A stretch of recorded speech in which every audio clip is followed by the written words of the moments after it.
Well, hey, good morning, everybody. My name's Austin, one of the pastors here. So excited to be with you. We are kicking off a 4-week series in the book of Habakkuk. Easiest way to find Habakkuk is just go to Nahum and then flip over to Habakkuk. So it's just right after there. I think Zephaniah. So it's just in between those two books. So anyways, it's at the later part of the Old Testament. Might take you a little bit while. I will be honest, it takes me a little bit to get there. My wife, from like Awana growing up, has the books memorized.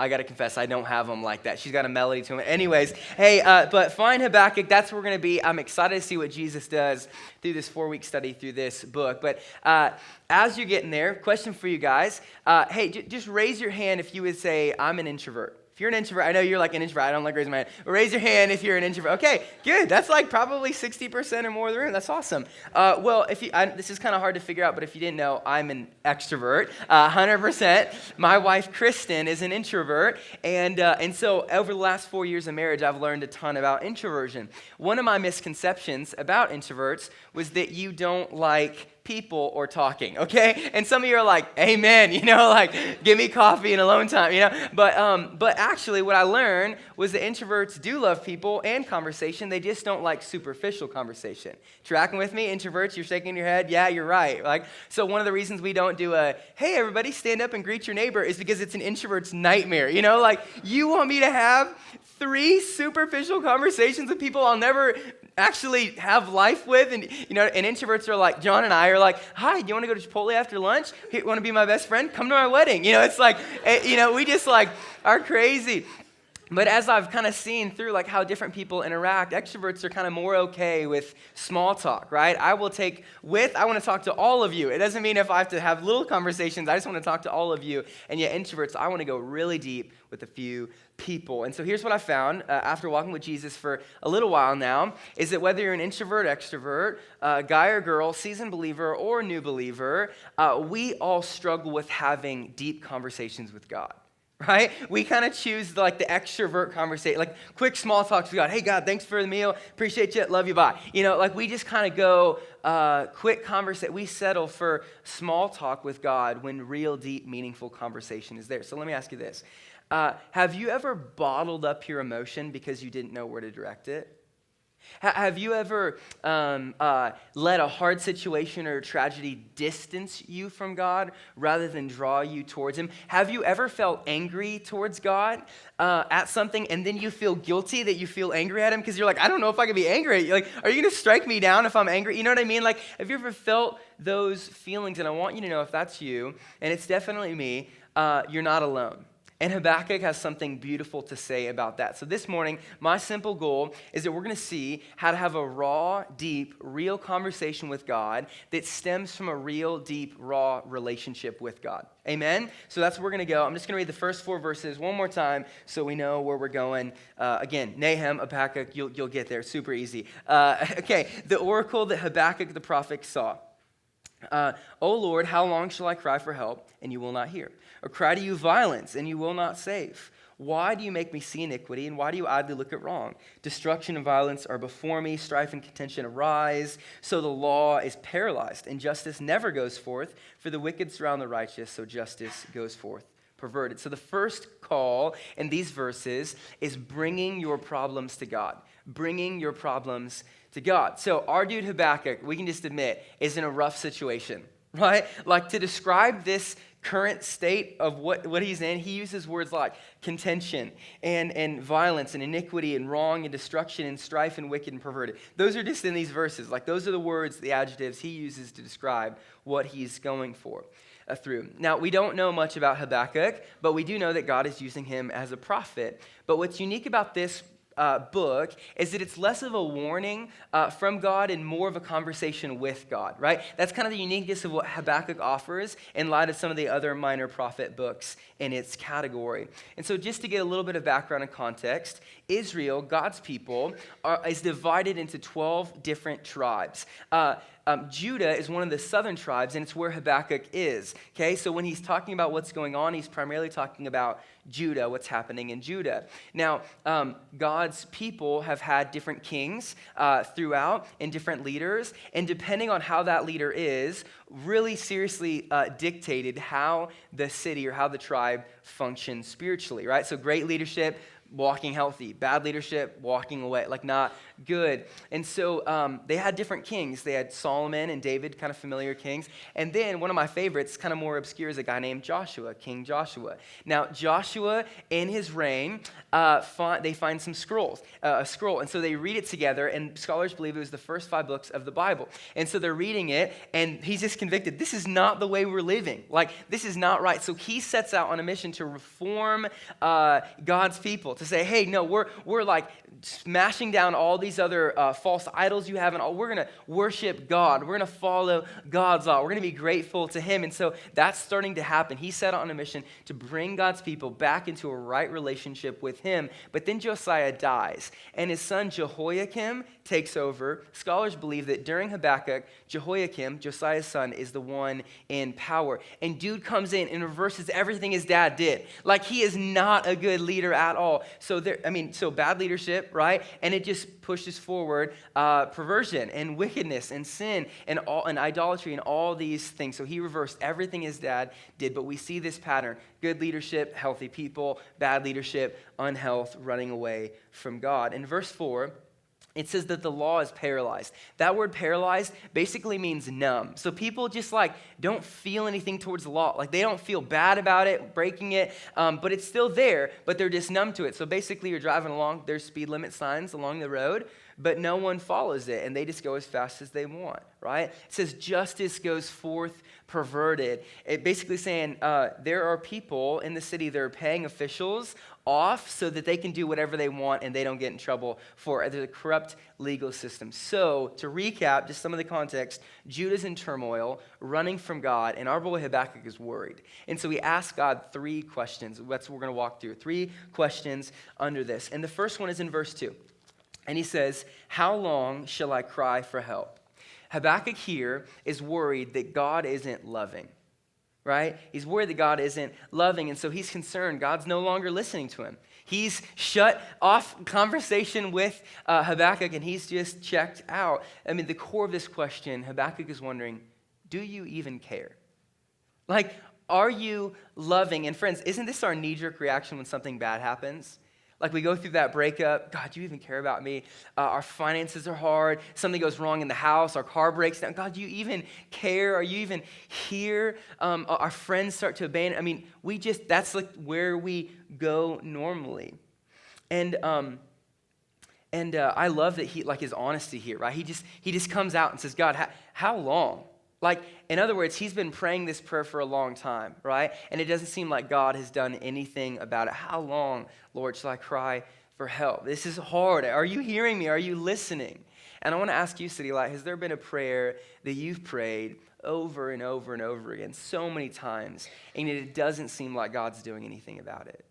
Have you seen those things? Whatever that topic is, whatever that person is, thing is, and have you wrestled with the natural conclusion that, God, you just don't care? Like, the reason you're not answering this question, this plea, is because you're distant and you don't care and you have forgotten about me. Well, for me, I've been praying for about 8 years that my grandparents would come to know Jesus, and they don't yet. And I've been praying over and over and over and over again, and they don't seem like their hearts have moved an inch towards God. And I'm wondering, God, how many times do I have to pray that you'd save I've shared the gospel with them, I'm inviting them to church, I've done everything I can, and yet they seem distant from you. Are you listening? Whatever my plea is, God, are you just done listening? Are you done hearing me? Have you just shut that off and said no, and you're never going to readdress it, right? What is it for you, Citylight? What's the prayer you've been praying? What's the areas in your life that you think that God isn't loving or that he isn't listening?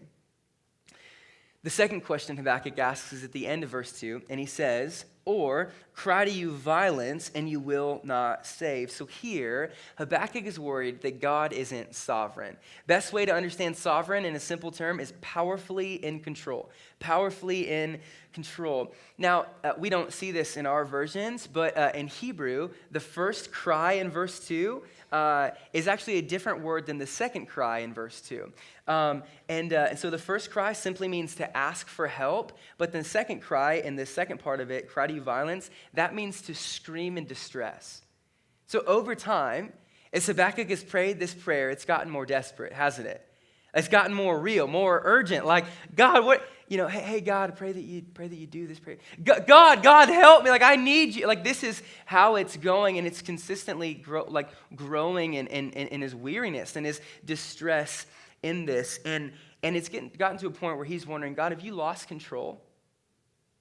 Like, has it gotten out of your hands where you just can't do anything? Like, why aren't you saving us? Like, has it just gotten out of your hands? And in high school, this is like kind of funny, but also kind of sad. In high school, I gave one of my best friends a nickname that he didn't really like, and been guilty of that a few times.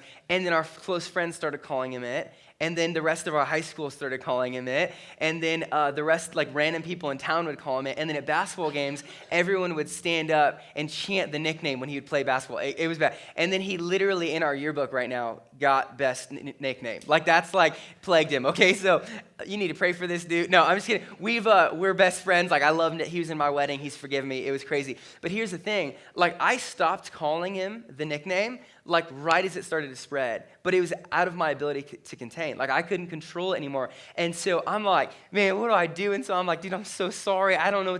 He's like, yeah, it's okay. It just took it. But the point of it is that things can get out of our control, can't they? Like, we can kind of start something and they get to a point where there's no ability for us to contain it. It's like things are like a wildfire and there's nothing we can do other than stop and watch it until it dies. Like, that's kind of the reality. And Habakkuk is wondering this about God. Has it gotten out of your ability to control?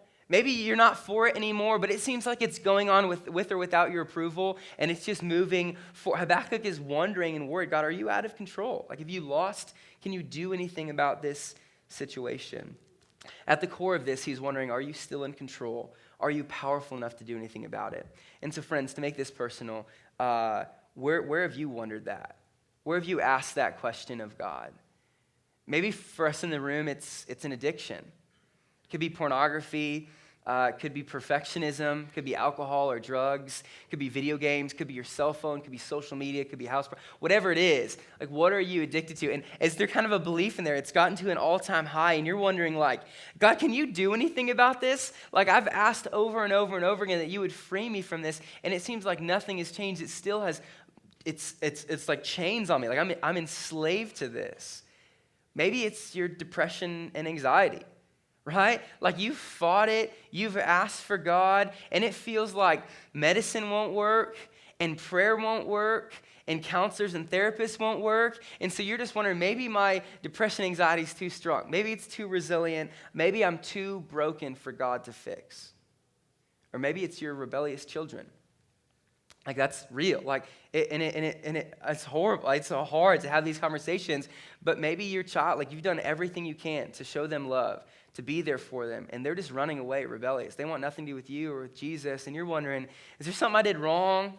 Did my parenting damage them forever? Like, maybe just think my child's too far gone for God to rescue. Maybe he's out of your hands. Maybe she's out of your hands now, God, and there's no control that you have anything. Like, where have you wondered that? Where have you been tempted to think that God is out of control? He's not in control anymore, and he can't do anything about it. Habakkuk wondered that, and we often do as well. And then the last question is verse 3. Look back at it. He says, why do you make me see iniquity, and why do you idly look at wrong? So this last question, he's wondering if God is wise.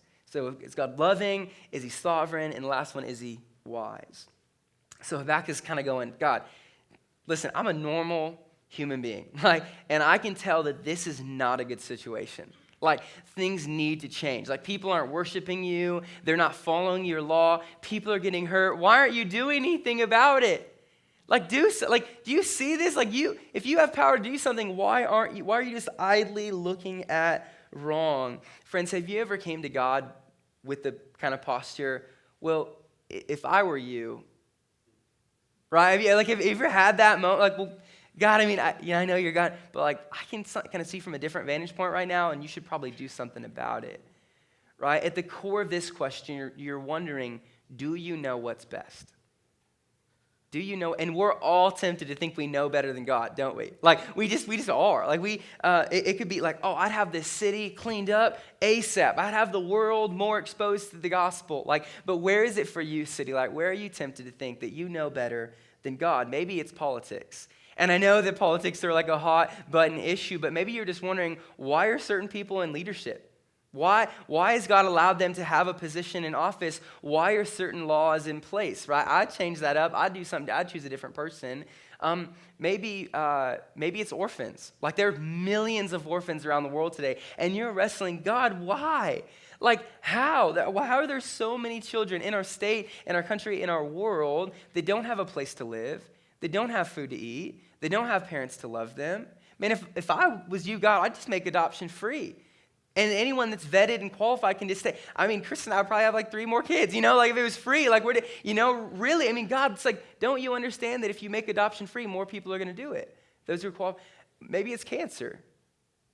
And I know this is super hard, but God, if I were you, like, I know that you can cure cancer. I know that you have, so many people are dying. So many people are hurting. So many people are robbed from life because you've prolonged cancer. Like, can't we just get someone to figure it out? Like, can't you just give the cure to somebody? Have you ever wondered that?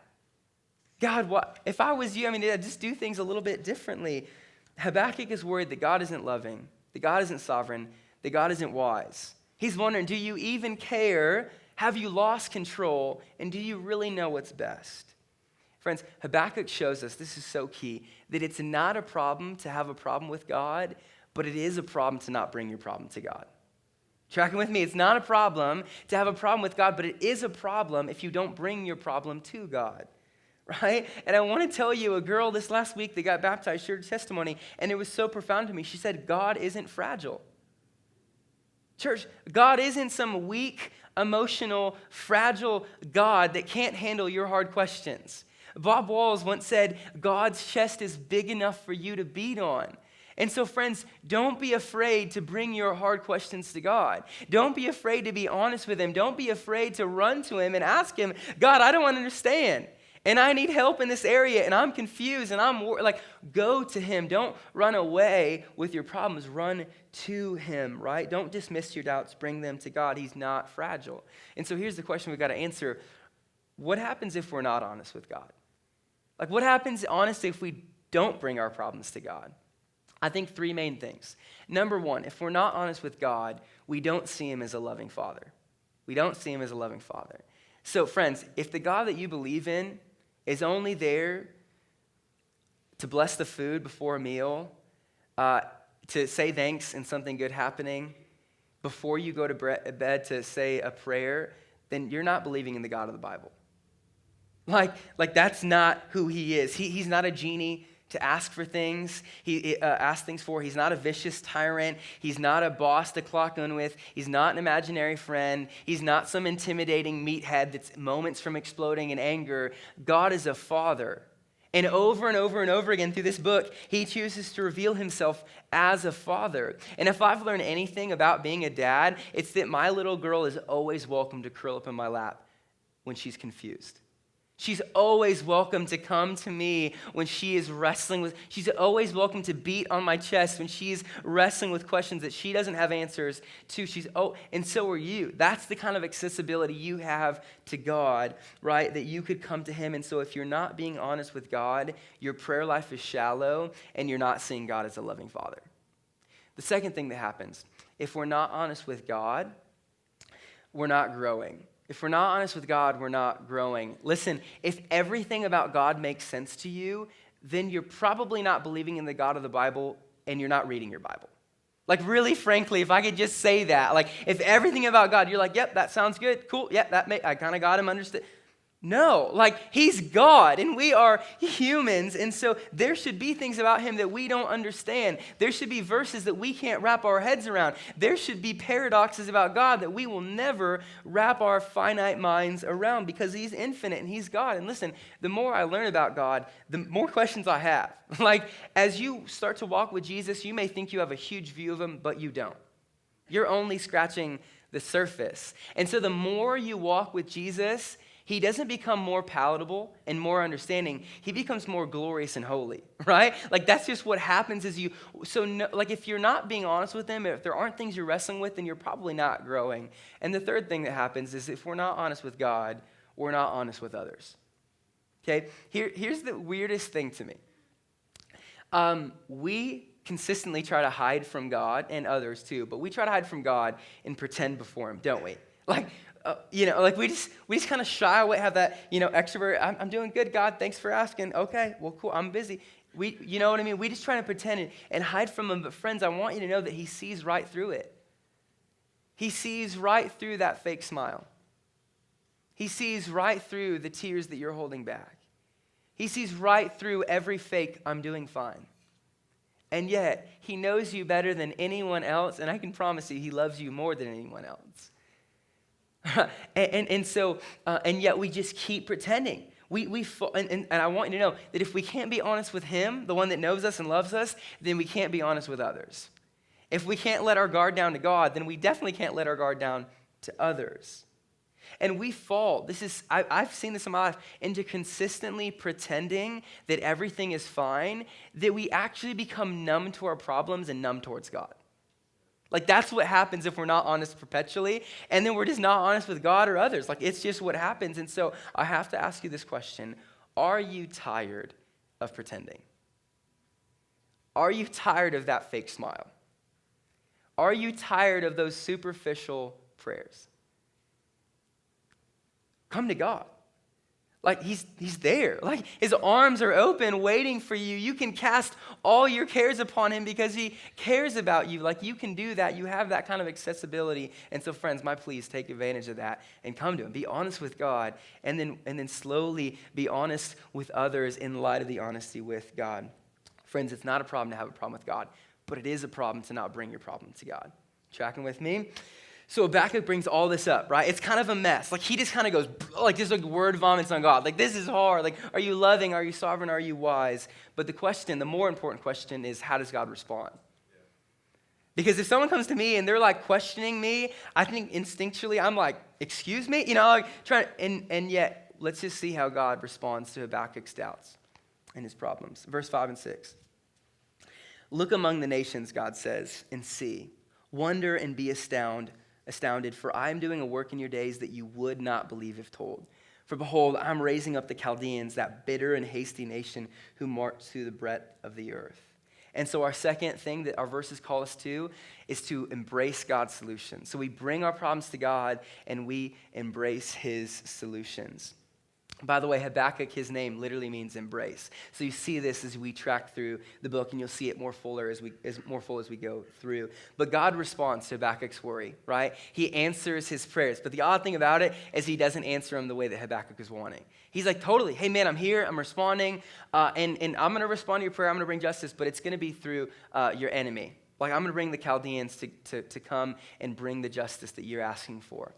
And that wasn't Habakkuk's desire, right? And so in verses 7 through 11, as you track through, it's just a bunch of metaphors on how powerful they are. By verse 8 or 9, I'm like, God, I get it. Like, they're huge. Like, you don't have to go on, But he just keeps going. So he says they seize dwellings not their own. They just keep taking what's not theirs. This is who they are. Their horses are numerous and fast and strong. They live by their own law. No one tells them what to do. They live by their own. Verse 9, for all come for violence, their faces forward. In other words, they never stop. They're never finished taking more land. They just keep going. They laugh at kings and fortresses. They're never afraid. But here's the odd thing. As Habakkuk is praying to God for justice for his people, God literally says, awesome.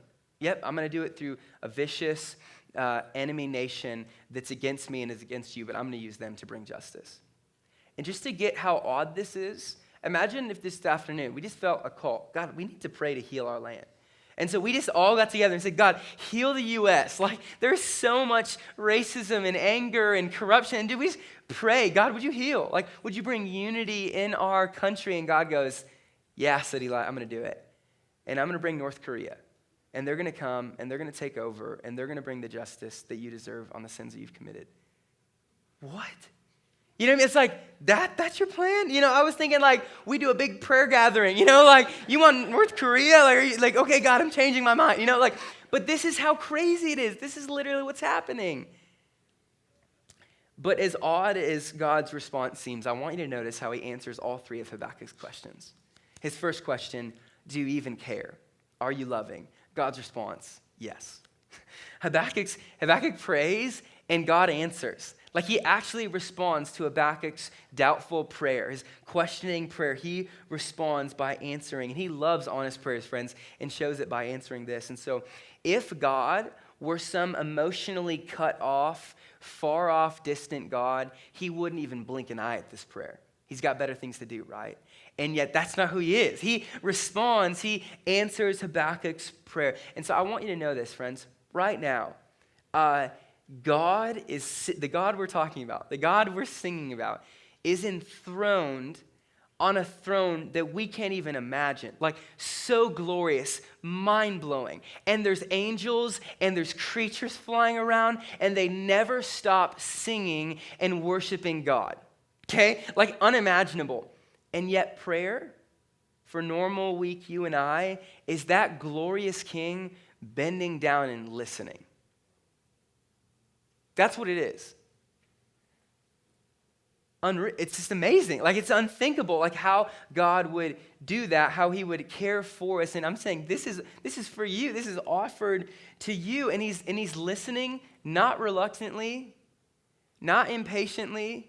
He's not looking for you to say the right words or have the right posture. He's not rushing you to say what you need to say so he can go on to do better things. No, he's listening. He's talking with you. He's hearing from you. He loves us, and he proves it by responding to Habakkuk's prayer. He's listening even when you don't think he is. The mighty King bending his knee to hear. The second question he asks is, are you sovereign? Are you still in control? And God's answer is yes. The injustices will be stopped. The justice will go forth. The tragedy will end. In verse 5, he says, I'm doing a work in your days. And then he explains that he's commissioning the Chaldeans to enforce the justice deserved, right? And so things have never gotten out of his hands. He's never lost control, even for a moment. He is sovereign, powerfully in control. He's got a plan, and he's working it out even if we don't see it.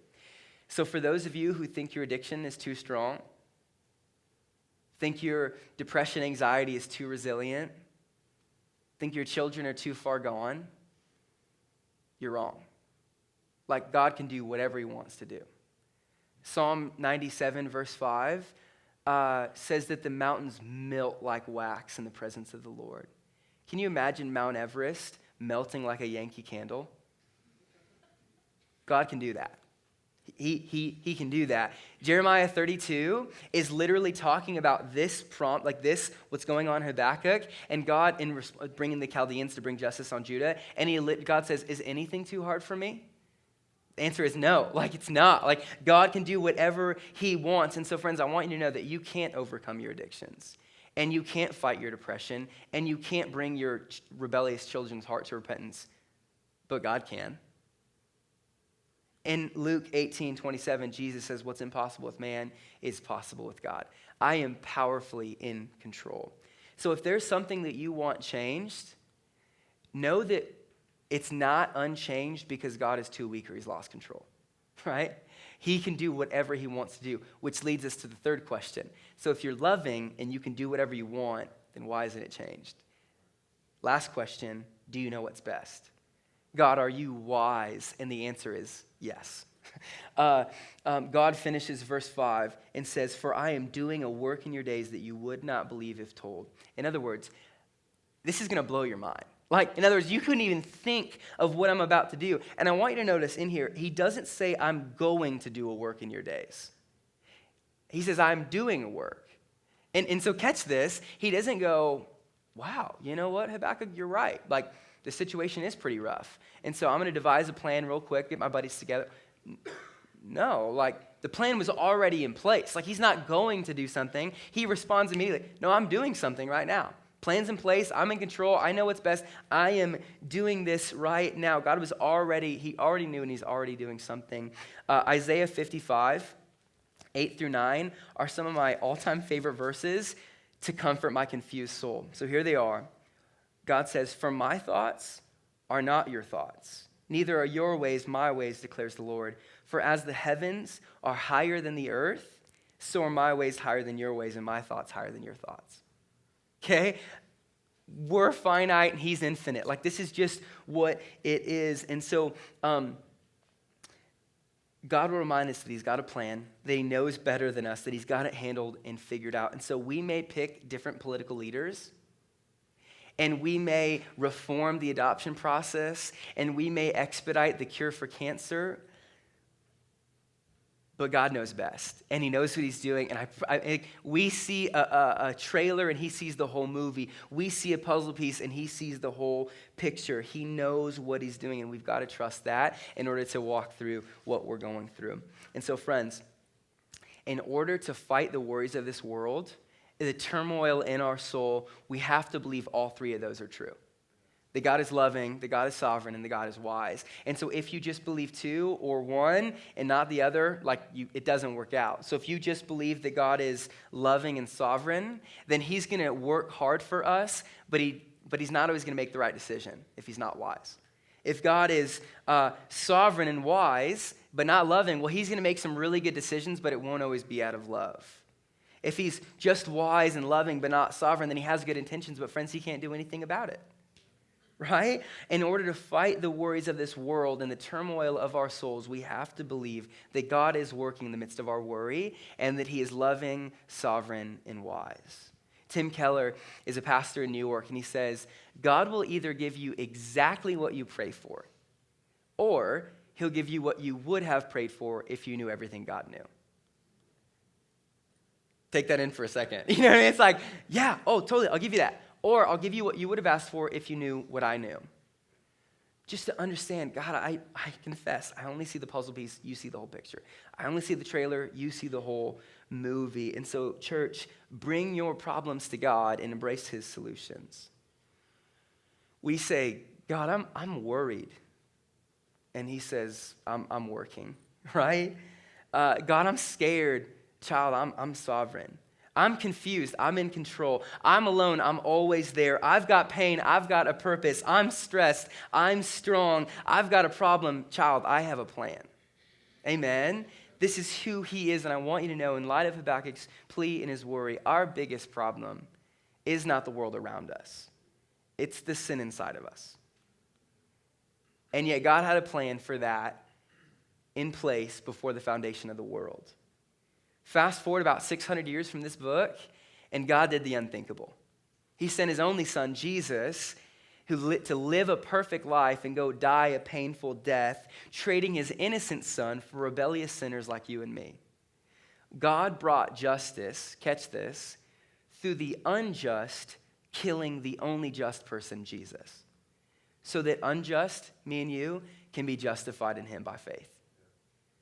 Mind-blowing. God brought justice through the unjust, killing the only just person, Jesus, so that by faith in him, the unjust, us, can be justified in him. It's a love story that we couldn't make up, full of unconditional love and unending sovereignty and unmatched wisdom. This is the God we serve. Amen? Let's pray.